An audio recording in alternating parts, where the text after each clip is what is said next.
वैसे तो आपने अक्सर देखा होगा कि हमेशा बहुएं सास से डरती हैं, पर सुमित्रा के घर में उल्टा था।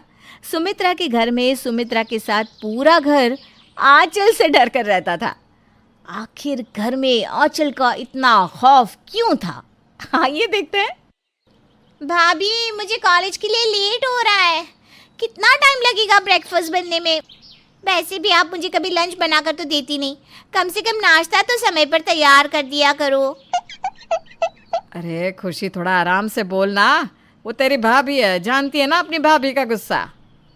माँ, आप डर के रहो भाभी से, मैं नहीं डरती। और आखिर मैंने गलती क्या कहा? इस घर में सब 8 बजे तक घर से निकल जाते हैं, बस भैया को छोड़कर। और भाभी सिर्फ भैया के लिए ही नाश्ता लंच बनाती है। हम सब की तो उन्हें परवाह ही नहीं, फिर हम क्यों इतनी परवाह करें उनकी? खुशी ये सब बोल ही रही होती है कि तभी आंचल हाथों में चमचा लेकर खुशी की बात सुनते हुए वहाँ आती है और आंचल के हाथ में चमचा पकड़ा कर कहती है, नाना जी, इस घर में बस तुम्हें ही मुझसे दिक्कत है। तुम्हें ये लगता है कि मैं पूरे दिन मक्खियाँ मारती हूँ। एक काम करो, ये पकड़ो चमचा और अपने लिए और मेरे लिए और साथ ही साथ पूरे घर के लिए, यहाँ तक कि मेरे बच्चों के लिए भी तुम ही नाश्ता बनाओगी। एक तुम और ससुर जी ही तो है जो 8 बजे घर से निकल जाते हो। मेरे बच्चे थोड़ी ना है, मुझे किसी की परवाह थोड़ी ना है। सारी परवाह और चिंता का ठेका तो आपने ले रखा है। भाभी, बातों को गोल गोल घुमाकर मासूम बनने की ज़रूरत नहीं है। बहुत अच्छे से जानती हूँ मैं आपकी हरकतों को। माँ ने कुछ कहा नहीं कि माँ को धमकी देना शुरू कर देंगी, पर मैं आपकी खोखली धमकियों से नहीं डरती। इतना बोलकर खुशी बिना नाश्ता किए ही वहाँ से अपना बैग उठाकर चली जाती है। खुशी का ये बर्ताव देखकर आंचल अब अपना गुस्सा अपनी सास पर निकालती है। देख रही हूँ माँ जी, आपकी बेटी की कितनी जुबान चलने लगी है। ये सब ना आपकी गलतियों का नतीजा है। बेटी को सर पर चढ़ा रखा है। अरे हम भी किसी के घर की बेटी रह चुके हैं, पर हमने तो इस तरह की हरकतें कभी नहीं की। अरे बहू, मैंने कहाँ सर पर चढ़ाया है। जितना तुझे इज्जत देती हूँ उतना ही अपनी बेटी को भी देती हूँ। और खुशी ने कुछ गलत तो नहीं कहा। तेरी लापरवाही की वजह से कई बार बच्चे भी खाली पेट स्कूल जाते हैं। तुझे ना थोड़ा जल्दी जल्दी घर का काम कर लेना चाहिए। हमारे लिए ना सही, अपने बच्चों के लिए सही। ओह, तो आप ये कहना चाहती हैं कि मेरे माँ बाप ने मुझे कुछ नहीं सिखाया और आपने अपनी बेटी को बहुत अच्छी सीख दी है। ऐसी बातें तो एक काम कीजिए माँ जी, आप अपने इस बेटे, इस घर को और मेरे बच्चों को खुद ही संभाल लीजिए, क्योंकि मैं तो कुछ करती हूँ नहीं, है ना। मैं जा रही हूँ अपने मायके। अरे अरे बहू, मैंने ऐसा भी क्या कह दिया कि तुम मायके जाने की बात कर रही है? माँ जी, आप कुछ ना कहकर भी ना बहुत कुछ बोलती हैं। मैं कुछ भी भूली नहीं हूँ। जब मैं नई नई इस घर में आई थी आपने मुझे बहुत सताया था, पर अब आप मुझे परेशान नहीं कर पाओगी, क्योंकि अब आपकी देखरेख, आपकी बेटी की देखरेख मैं करती हूँ। अगर 2 दिन अपने मायके चली गई ना, तो मेरे बिना ये घर नहीं चलने वाला। यहाँ 1 दिन के लिए मैं मायके चली जाती हूँ तो हज़ारों फ़ोन करती हैं आप। 1 घंटा तो आप इस घर को संभाल नहीं पाती और मुझे ज्ञान दे रही है, जबकि आपको ये ज्ञान अपनी बेटी को देना चाहिए। आंचल बेवजह अपनी सास से लड़ती है और घर का काम छोड़कर खुद कमरे में आराम करने चली जाती है। आंचल क्योंकि नाराज़ होती है, इसलिए सुमित्रा खुद घर के सारे काम करती है। अपनी माँ को घर के काम करता देख जीत अपनी माँ से कहता है, माँ, आज फिर लड़ाई हुई है क्या? आप काम कर रही है? अरे बेटा, तेरी बीवी को तो बस मुंह फुलाने का मौका चाहिए। वो बेवजह लड़ती है। और एक तेरी बहन की ज़ुबान भी बहुत चलने लगी है।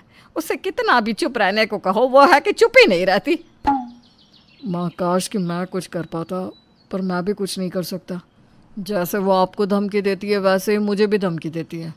आपको तो घर छोड़कर जाने की धमकी देती है, बच्चे संभालने की धमकी देती है, पर मुझे तो सीधा मरने की धमकी देती है।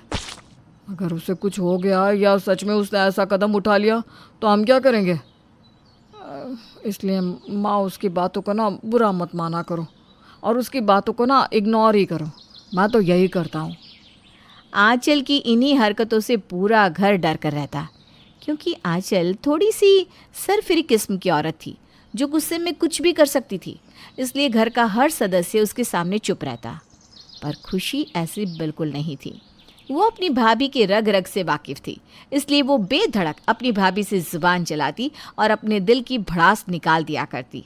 ऐसे ही एक दिन खुशी का जन्मदिन होता है और अचानक से खुशी के कुछ दोस्त उसे सरप्राइज़ देने के लिए उसके घर आ जाते हैं। खुशी के दोस्तों को देखकर आंचल का मुंह बन जाता है, क्योंकि आंचल को लगता है कि उसकी ननद अपने दोस्तों के सामने उसकी भर भर के बुराइयां करती है। लो आ गए मेम साहब के दोस्त। पता नहीं महारानी खुद को क्या समझती है।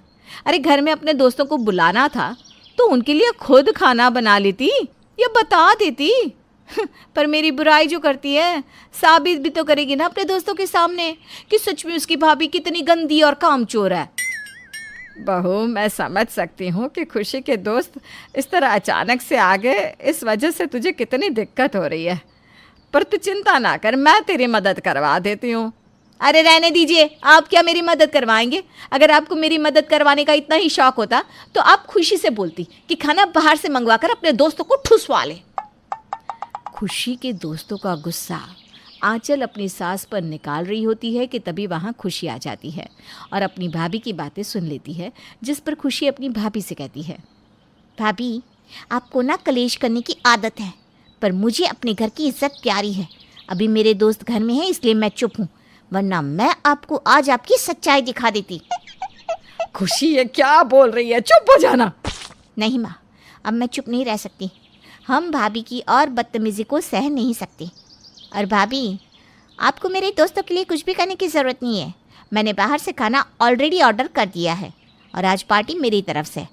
आराम से बैठकर आप भी ठूस लेना। इतना बोलकर खुशी वहाँ से चली जाती है और अपने दोस्तों के साथ बात करने लगती है। पर खुशी की बातें सुनकर आंचल को बहुत गुस्सा आता है और वो गुस्से में अपने कमरे में जाने लगती है कि तभी खुशी की दोस्त आंचल को रोक लेती है और उससे कहती है, भाभी जी, आखिरकार आज आपसे मिलना हो ही गया है। आपकी शादी को कितने साल हो गए, पर आपसे कभी मिलना ही नहीं हो पाया। बस आपकी तारीफ ही सुनते हैं खुशी के मुंह से। हमेशा खुशी कहती रहती है, आप बहुत सुंदर है, बहुत शांत है, बहुत संस्कारी है, बहुत अच्छी है, घर का बहुत ख्याल रखती हैं, खुशी को बहुत खुश रखती है, खुशी के लिए शॉपिंग करती हैं, खुशी का खर्चा उठाती है और भी बहुत कुछ। इसलिए हमारा ना बहुत मन था आपसे मिलने का, पर आप कभी मायके में होती है तो आप कभी किसी काम में बिजी। चलिए फाइनली आज हम आपसे मिल ही गए। आप मजाक कर रही हो? खुशी मेरे बारे में इतना सब कुछ बोल ही नहीं सकती। आपको ऐसा क्यों लगता है हम झूठ बोल रहे हैं? अगर आपको यकीन नहीं है तो आप मेरी कॉल रिकॉर्ड चेक कर सकती हैं। मैं ना अपनी सारी कॉल रिकॉर्ड करती हूँ ताकि कोई मुझे झूठा साबित ना कर सके।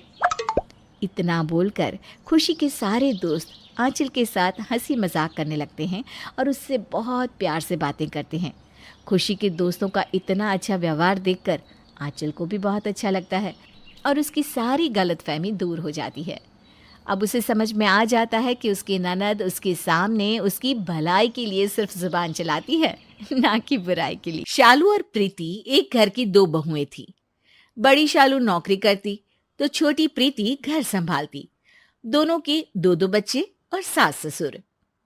अरे प्रीति बेटा, तेरी बुआ सास कुछ दिनों के लिए रहने आने वाली है। कहाँ इंतजाम करना है रुकने का? अच्छा माँ, कब आ रही है वो? मैं बच्चों के कमरे में इंतजाम कर दूंगी। तभी बुआ सास सामान लेकर आ ही जाती है। अरे जीजी, आप तो परसों आने वाली थी, हम अभी आपकी ही बातें कर रहे थे। हाँ हाँ, सुना मैंने। तू बोल रही थी कि मुझे कहाँ एडजस्ट करना है, वैसे ही जैसे तू माँ को एडजस्ट करती थी। बेचारी एडजस्टमेंट में ही चली गई। और ये जो हार तूने पहना है ना, वो मुझे देने वाली थी। तभी बड़ी बहू शालू आ जाती है। नमस्ते बुआ जी, ये हार तो माँ जी को दादी सा ने ये बोलकर अपने अंतिम समय में दे दिया था कि भगवान तेरे जैसी बहू सबको दे। वो बहुत खुश रहती थी माँ जी के पास। बुआ सास बात बदलती हुए कहती है, हाँ हाँ, जा चाय लेकर आ। कोई ये तो नहीं कह रहा कि बुआ जी थक गई होंगी, चाय पी लो। छोटी बहू चाय बनाने के लिए किचन में जाती है, जिसके पीछे बड़ी भी चली जाती है। और मेरी प्यारी बहना, कब आई? नहीं बात करूंगी भैया मैं। अरे बहन, तू नाराज हो जाती है तो मेरा तो दिल ही नहीं लगता कहीं। मैं सबको बोल देता हूँ, जब तक मेरी बहन है सबसे पहले उसकी बात सुनी जाएगी। उसका काम पहले होगा, बाद में किसी का। समझ गए सब? बुआ सास खुश हो जाती है। फिर सभी खाने के टेबल पर आ जाते हैं। छोटी बहू नाश्ता बनाती है और बड़ी सबको खिलाती है। बुआ सब देख रही होती है। नाश्ते के बाद, अच्छा माँ जी, मैं ऑफिस जा रही हूँ, शाम को मिलती हूँ। छोटी बहू किचन में लग जाती है, बच्चों का टिफिन बनाती है, दोपहर को उन्हें पढ़ाती है, सबको खाना बनाकर खिलाती है और फिर शाम को चाय में सास और बुआ सास के पास बैठ जाती है। अरे छोटी बहू, मानना पड़ेगा तुझे, बड़ी ही फुर्ती से घर का सारा काम करती है। अपने बच्चों के साथ साथ बड़ी के बच्चों को भी संभालना आसान नहीं है। शुक्रिया बुआ, लेकिन हर किसी के साथ मिलकर काम का तो पता ही नहीं चलता। सबके साथ? मुझे तो तेरे साथ कोई ना दिखा। सुबह से देख रही हूँ तू ही चाय बना रही है और वो तेरी बड़ी वाली सबको दिखाने के लिए परोस रही है कि सबको लगे कि उसने बनाया है। अरे रे रे रे, कितना थक जाती है तू। और वो मैडम बनकर निकल जाती है। नहीं नहीं बुआ जी, ऐसा कुछ भी नहीं है। दीदी सुबह से उठकर माँ जी के मंदिर की तैयारी, घर की झाड़ पोछ और किचन में सबको परोसने के साथ बच्चों को तैयार करती है। हाँ, पर तू तो पूरा किचन देखती है ना, वो क्या पागल बना रही है वो तुझे? अरे नहीं नहीं, इतना ही नहीं, शाम को घर आते वक्त वो ताज़ी सब्जियां भी लेकर आती है, क्योंकि पतियों को आने में देर हो जाती है। फिर ऑफिस में भी तो सारा दिन काम करती है, रात के खाने में फिर किचन में लग जाती है। वो ना हो तो मैं कुछ ना कर पाऊँ। ये बोलकर छोटी वहां से चली जाती है। फिर बड़ी शाम को ऑफिस से आती है। अरे प्रीति, ये सब्जी ले ले और पैकेट में तेरे फेवरेट सिंगर की सीडी है, वो भी निकाल लेना, मैं चेंज करके आ रही हूँ। फिर बुआ की तरफ देखकर कहती है, कैसी है बुआ जी? अच्छी हूँ, मुझे क्या होना है।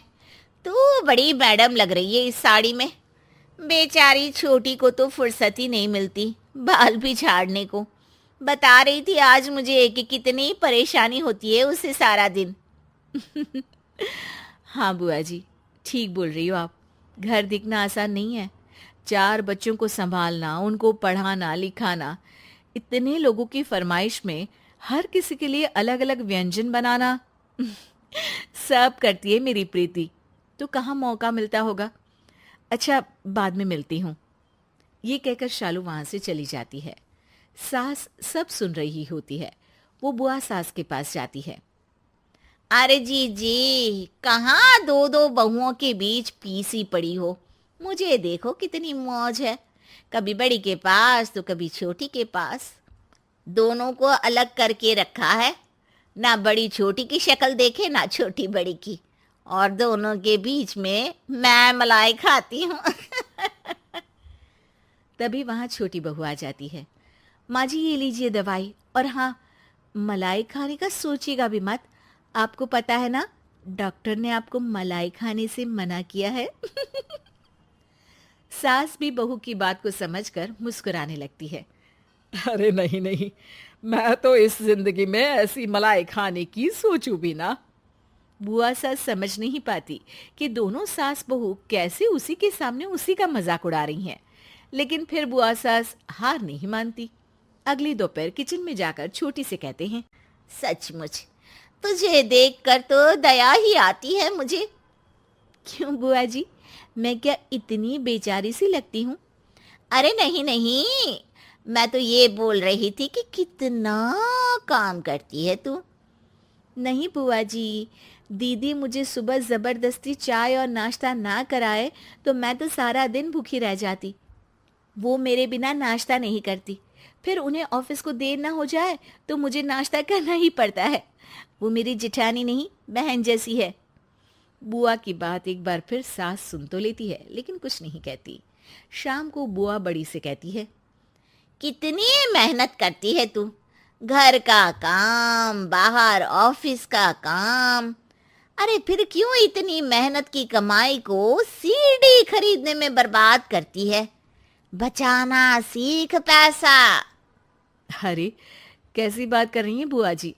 मैं जो आराम से बच्चों की फिक्र के बिना ऑफिस में काम कर लेती हूँ, वो छोटी के कारण ही तो है। ना बाबा ना, मैं तो उसके बिना जीवन सोच ही नहीं सकती। वो मेरी छोटी बहन जैसी है। बहन का कोई शौक मैं पूरा कर सकूं, इसके लिए मुझे पैसे का मुंह देखने की कोई जरूरत नहीं है। अब तो क्या था, बुआ सास वहां से भी मुंह बनाकर बाहर आती है जहां खड़ी होती है सास। देखिए दीदी, एक बात बताती हूँ, ये दोनों बहन बनकर यहाँ रहती है। इस घर की मजबूत नींव है दोनों। बहुत लोगों ने कोशिश करी, लेकिन मेरे ही किसी अच्छे जन्म के कर्म होंगे कि कोई इन्हें भड़का नहीं पाया। तो ये घर आप रहने ही दीजिएगा।